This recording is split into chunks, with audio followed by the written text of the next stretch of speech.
What do you feel like is the most damage you've ever seen around trolling, where maybe there's a misunderstanding on what was going on, and so maybe the troll was meaning to just irritate, but it actually did harm?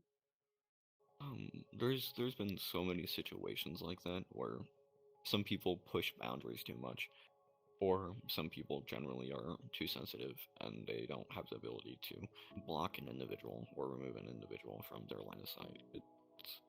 It's simply put as sometimes it's damning, sometimes it's not.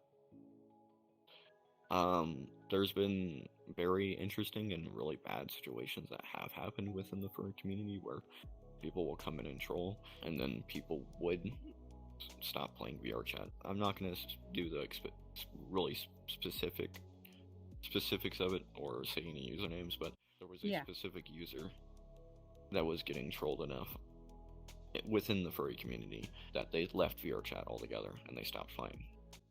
And did you ever find out what happened after that, or did they just disappear? And they just disappeared. Sometimes you won't know what happens to them until you see them again, or if you don't see them again. And so it can be very damaging in the habits of finding community, and just kind of straw that broke the camel's back. The last troll moment just really hurts people.